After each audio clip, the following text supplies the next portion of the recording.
ভাবছো কি পরবে দুর্গাপুজোতে?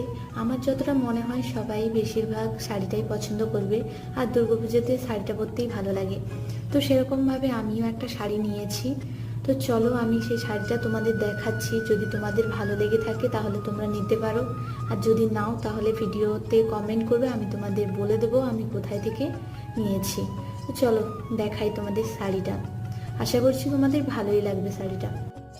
তো এই দেখো শাড়িটা কালো আর লাল কালারের নিয়েছি আমি, আরও অনেক রঙেরই ছিল।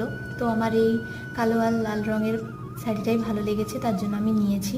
তো এর সাথে একটা রেড কালারের ব্লাউজও নিয়েছি, সেটাও আমি এর পরের ভিডিওতে তোমাদের দেখিয়ে দেব। তো এই শাড়ির সাথে ব্লাউজ পিসও রয়েছে, তোমরা যদি কেউ কাটাতে চাও তাহলে কাটিয়ে নিতে পারো। দেখি আমিও ভাবছি কাটাবো, ভালো লাগে শাড়ির ব্লাউজের সাথে একই রকম শাড়ি পরলে খুব সুন্দর দেখায়। তো আমার তো খুব ভালো লেগেছে শাড়িটা, তোমাদের যদি